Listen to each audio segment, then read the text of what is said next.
maa ngi dëkk Tor Diender juddoo fa yaroo fa jànge fa comme tout le monde bi ma fa jógee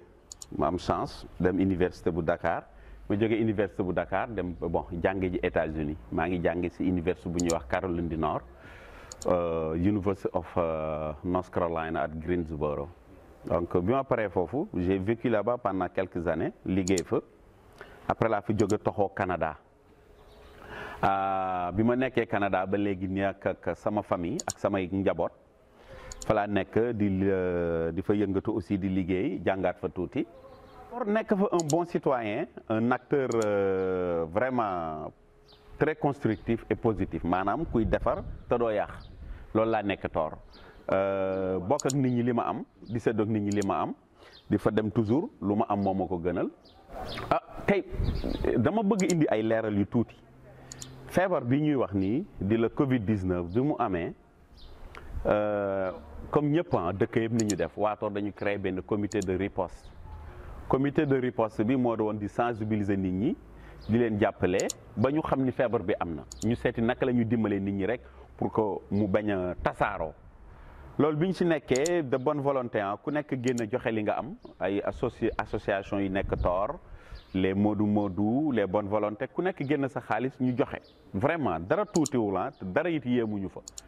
ñu ànd di ko liggéey man j'étais dans le groupe mais que j'ai quitté un peu tôt parce que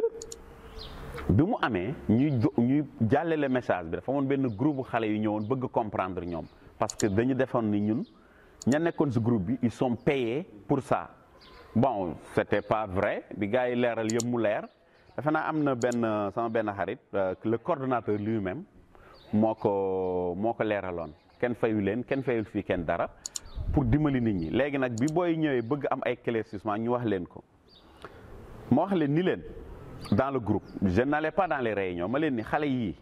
te ñu leen a oo gën a waxaat ak ñoom parce que bu dee man maay véhiculer un message je suis un porteur de voix te li ma lay wax ma wax la ko waxaat la ko dégguloo ko te muy sa njariñ peut-être que man mi ko wax maa am problème je vais revoir ma copie naka laa ko doon waxee peut-être que ma corrigé waat sama bopp peut-être que aussi c'est là que j'ai invité dans le même groupe que ni certaines personnes nañu def profil bas nañu franchement effacé wu bàyyi ñeneen ñëw liggéey bu dee tamit chaque jour les mêmes choses la ñuy gis le même groupe ñëw di ko def bu yàggee du dem te ñii nag ay bonne volonté la ñu moi je salue de passage leur dynamique volonté bi ñu defoon pour dimbali nit ñi vraiment ñoom ñëpp laa naw mais lii amee après bon peut-être comprendre ñu man aussitôt peut-être dama génn woon si groupe bi mais sama temps sax moo ma ko mayul woon parce que Tor laa nekkoon bi mu fi jógee bàyyi tëj sama kër fii ma dëkk nii Bayax dem Tor nekk fa ak ñoom si feebar bi kooku dawu leen te wan naa waa Tor que ni buy metteeg buy neex max yéen a koy nekk. bon le message n'a pas passé ba li xewoon fii ni ñu def éclaircissement Morgan Mbengue qui était le coordonnateur je pense qu'il y a d'autres personnes qui sont sorties vraiment wax ju rafet ba jàmm amaat si dëkk bi que Tor digérer pilule bi mais démb dañu gis benn vidéo TFM pour wax ni Meissa Pouye man ma cité ko nommément Meissa Pouye mi nga xamante ni mu ngi si groupe bi te et puis le comité est dissous Meissa Pouye n'était pas le coordonnateur il n'était pas le président il n'était pas le chargé de communication donc warul waxati si turu groupe bi mais c'est là que je me sens un peu offensé ma génn wax te waxuma si turu groupe bi je parle à titre individuel personnel di ku dëkk si dëkk ba yaroo fa màgg fa bokk fa nag mu ni dafa desaat yeneen cas yu positif am na ku ñu faj mu ngi daw mais vraiment c'était pas le moment pourquoi il continue à donner de fausses informations ba tax dañu war a stigmatiser Tor parce que l'impact les conséquences économiques yi muy am xamuñu ko parce que am na ku ma jot sama benn rak nee na ma taximan bu da doon dem am ku muy jëli Dakar le passager ni ko bul ñëwati parce que feebar baa nga Tor ba léegi donc il ne mesure pas les conséquences au moment que ñëpp a ngi ut jàmm feebar bi su fekkee moom lii Meissa Pouye li mu woote mu ngi ci moom mais su amee li mu wax bu dee dëgg la na dem gis ci chef de village moo fi nekk le président chef de village war a gis maire le maire gis le sous-préfet et ñu continuer ko jusqu'à la présidence bu dee ko war a dégg nga dégg mais du moom mooy jóg au télévision en son nom pour vraiment tas dëkk bi comme ça duñ ko d'accord ñun dañu toll foo xam te ne suñu toor ñoo koy defaral suñu bopp kenn duñ ko defaral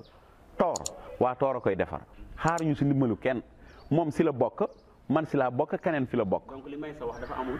amul c'est pas vrai su ne ay nit a ngi positif toor di fa dof mais loolu kay mais moom xam ne il sait que moom waa toor mën nañ ko porter plainte il ne sait pas ça il ne mesure pas les conséquences cette maladie là ça existe kenn werantewu ko feebar bi am na waaye bu mu ñëw au moment que ñu ni tund jandeer 0 cas détecté moom muy génnawaat hier démb qui était le mercredi muy génnawaat naan amaat na conséquences yooyu la ñuy bañ mu indil ñu dëkk bi mu indil ñu problème à tort présentement il y a 0 cas la preuve moom Meissa Pouye bokkoon na si ñi nga xamee si ñoom la ñu yóbboon en quarantaine mais moom ñibbisi na c'est le dernier groupe qui avait quitté Tor moom si la bokkoon groupe bi mujjee jóge Tor pour demoon ñu mettre leen en quarantaine donc xanaa ñun gouvernement bi doful ngoon ba ñun waa Tor mu ñuy bàyyi noonu peut-être que ñu dox ak ay feebar si dëkk bi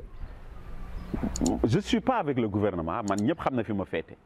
je suis pas ku àndal dafa ànd ak le gouvernement mais bu dëgg jotee nañu ko wax.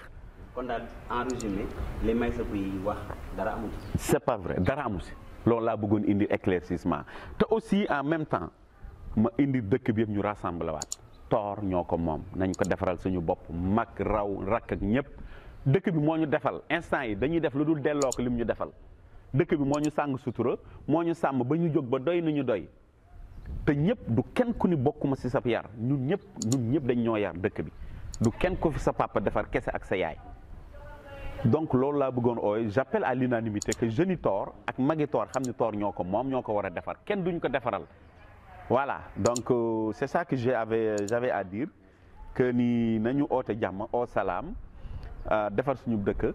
defar Sénégal defar jandeer yàlla defar ñu sutura mais ñu jàmm ak salaam